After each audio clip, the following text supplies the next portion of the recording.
깜짝이야. 맥주에 대한 모든 거 보고 있었는데 갑자기 음악이 끝나서 당황했습니다. 진행 4년차인데도 이러네요. 이해 부탁드리고요. 자, 오늘 D에서 드렁크니스라고 하는 주치 부분입니다. 주치 다들 해보신 적 있죠? 저도 굉장히 많습니다. 이불킥하는 일들이 많은데요. 주치에 대해서 한번 알아보죠. 크래프트 맥주를 즐긴다는 것은 향과 맛 그리고 맥주 안에 녹아있는 불호의 기술을 감상하는 것이다. 책임 있게 마시면 술은 우리의 기분을 좋게 하지만 이 역시 취한다는 사실에는 변함이 없다. 당연하죠. 취한다는 게 무엇일까? 술을 마시면 간은 에탄올을 덜 해로운 물질, 예를 들어 근육과 뇌에 필요한 에너지원으로 대사하기 시작한다. 에탄올 자체가 칼로리예요. 그렇기 때문에 칼로리는 우리가 열량으로 사용하죠. 우리 에너지가 된다는 얘기입니다. 그러나 이런 과정은 시간이 걸리기 마련이며 간이 해독할 수 있는 범위를 초과하면 에탄올은 혈류 속에 남아 몸의 생리학적 문제를 일으키게 된다. 그렇죠? 알코올은 근육을 이완시키고 모세혈관을 확장시키며 다음과 같은 방법으로 뇌에 영향을 미친다. 알코올은 신경전달 물질인 감마 아미노 부티릭 애시드에 영향을 미쳐 발음을 꼬이게 하고 조동 능력을 저하시키며 수면 부족 현상을 일으킨다. 그리고 이제 이 뒤가 재밌죠. 일상의 근심과 걱정이 사라지고 우리를 억누르고 있는 모든 것들을 창문으로 던져버리게 한다. 알코올은 조종 능력과 언어 능력에 필요한 우리 뇌에 있는 신경 흥분제인 글루탐산을 억제하기도 한다. 만약 전날 저녁에 어떤 부분을 기억하지 못한다면 글루탐산이 억제되어 그런 것이다. 여기에 판단력 상실과 과도한 흥분이 같이 엮인다면 당신은 재미와 후회를 모두 위한 레시피를 갖고 있는 것이다. 얘네들의 표현이 참 재밌어요. 그죠? 알코올이 당신의 뇌를 망치는 마지막 방법은 불행히도 중독이다. 우리의 뇌는 신경학적으로 보상센터라는 부분을 자극하면 반응하게 되는데 마치 마약처럼 알코올은 그 초인종을 눌러 계속 우리로 하여금 알코올 음주를 되풀이하도록 만든다. 물이나 음식과 같은 합법적인 흥분제보다 더 중독성이 강한 존재다. 이렇게 되어 있는데 기본적으로 알코올이 우리 몸에 들어오면 에탄올을 얘기하는 거예요. 메탄올을 드시면 그냥 죽습니다. 알코올이 우리 몸에 들어오면 알코올분해 효소가 바로 작동을 합니다. 그래서 이 알코올을 아세탈알데하이드로 바꿔줘요. 산화환원 반응에 의해서. 그런데 이 아세탈알데하이드가 바로 우리가 얘기하는 숙취물질인 거죠. 아세탈알데하이드를 다시 산화환원 효소가 반응을 해서 아세트엑시드로 바꿔줘요. 초산이죠, 초산. 이 초산이 우리에게 열량을 줍니다. 그러니까 우리가 에너지원을 사용하는 거예요. 그러니까 기본적으로 알코올이 몸에 들어오면 효소에 의해서 분해가 되고 또 효소에서 분해가 되지 않으면 간에서 바로 이 독성 물질을 막 해독하는 일을 진행을 해요.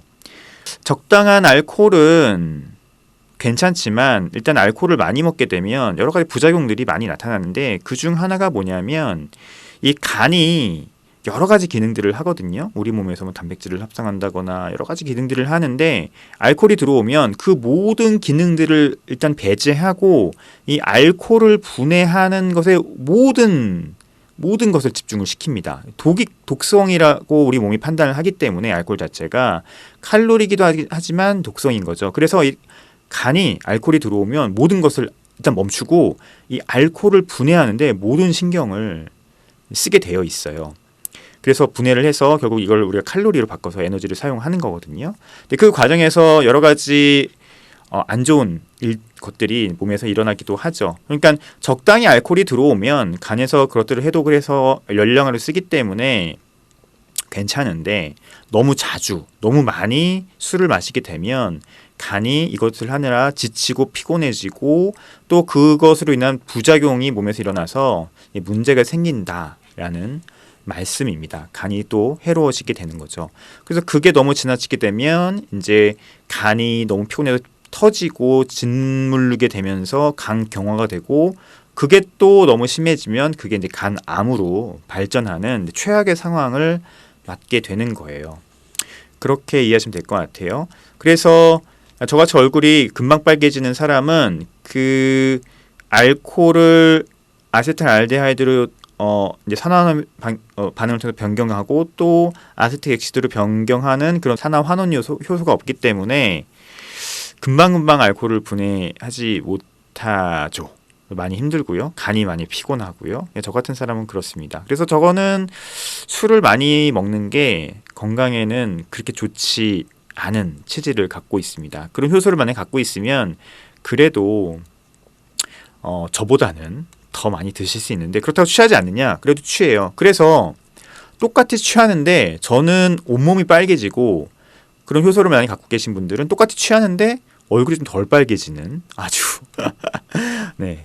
하여튼 이러나 저러나 뭐 너무 많이 마시는 거는 좋지 않습니다. 그래서 그런 반응에 의해서 알코올이 우리 몸에도 그런 대사 과정을 거친다라고 생각하시면 되고요. 그럼 술을 많이 마시면 살이 찌느냐? 술 자체는 살이 찌지 않습니다. 왜냐하면 알코올은 열량이긴 한데 에너지원을 갖고 있지 않거든요. 그래서 술만 먹어도 우리가 생활을 일단은 영위할 수 있어요. 그런데 영양소가 없기 때문에 몸이 다시 망가지기 시작하는 거죠. 그래서 알코올 중독자들 보면 몸이 굉장히 말라 있습니다. 술만 먹고 있기 때문에 그래요. 영양소가 없기 때문에. 그럼 내가 알코올 중독자냐 아니냐? 알코올 중독까지 가면은 뭐 제가 의사 아니기 때문에 뭐 정확하게 말씀드릴 수는 없지만 알코올 중독자 같은 경우는 과도한 알코올의 섭취 없이 일상생활을 영위하기 힘든 정도라고 보시면 될 것 같고요. 그 전에 뭐 알코올 의존증이나 뭐 이런 것들이 있을 수 있죠. 알코올 의존증 같은 경우는 조심하셔야 될 것 같아요. 알코올 중독은 아니지만 나의 어떤 스트레스나 기분을 리프레싱 하기 위해서 알코올이 꼭 필요한 정도 뭐 그런 것 같거든요. 좋은 건 아니죠. 그러니까 스트레스를 술로 푸는 게 결코 좋은 방법이 아니라는 거 다시 한번 말씀드리고요.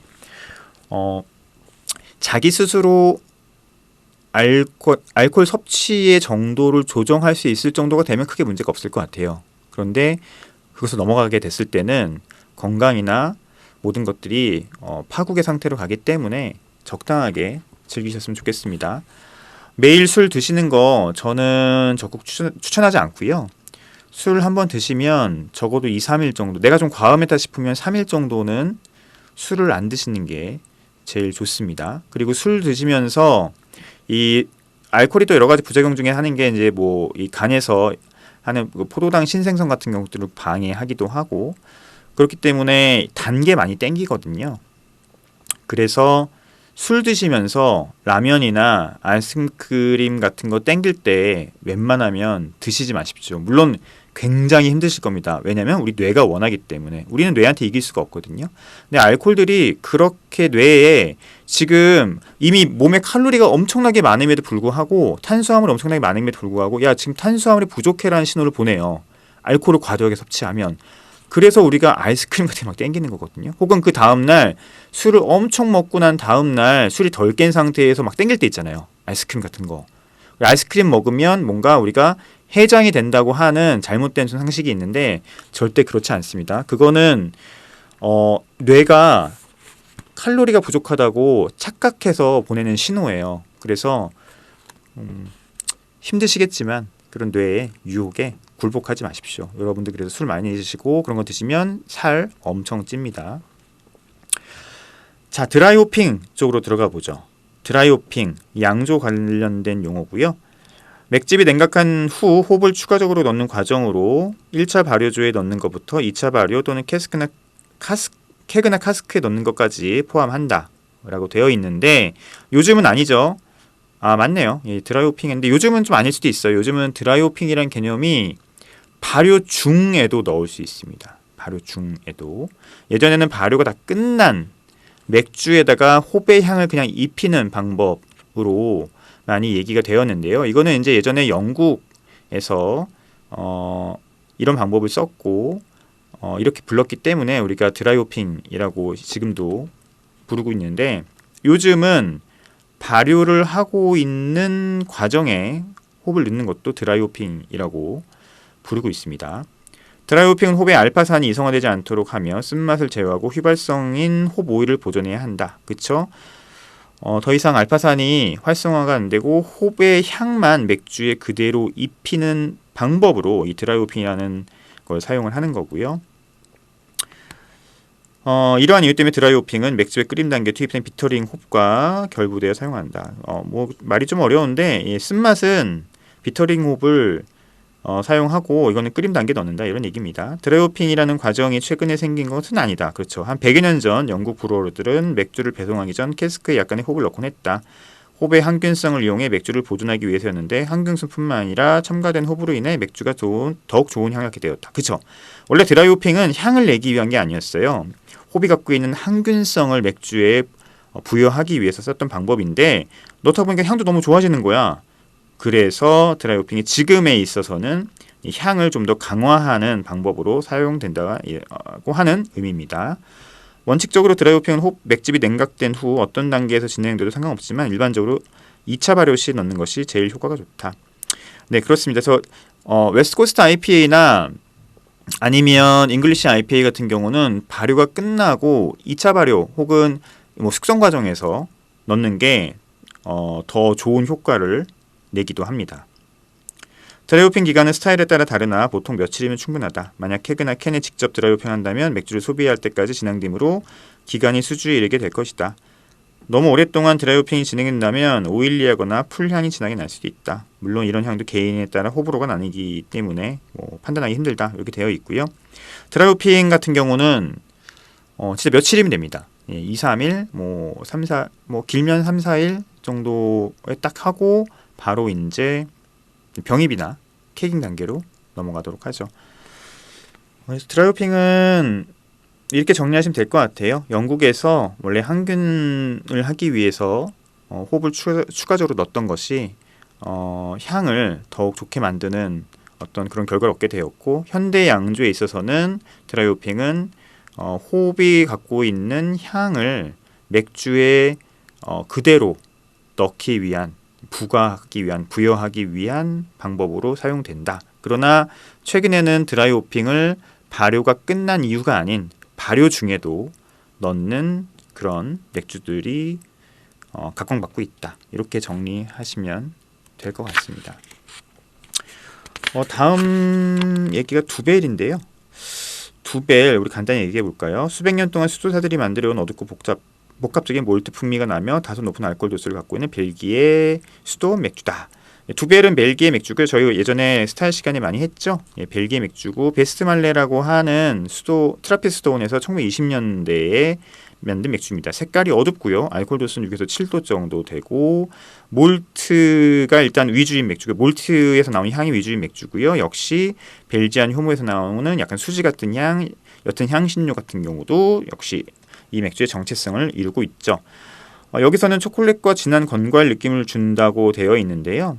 두벨에서 나오는 가장 몰티한 특징은 리코라이스, 감초 같은 향이에요. 그래서 감초 같은 향, 아주 옅은 캐러멜 이런 것들이 이 두벨의 향미의 정체성이라고 얘기할 수 있죠. 그리고 효모 캐릭터도 역시 중요한데 수지 같은 향, 그 벨지안 효모 특유의 그 향 있잖아요. 정체성 갖는 향, 약간 레지너스한다든지 그리고 옅은 이스티, 그다음에 아주 옅은 향신료 같은 향들이 또 중요합니다.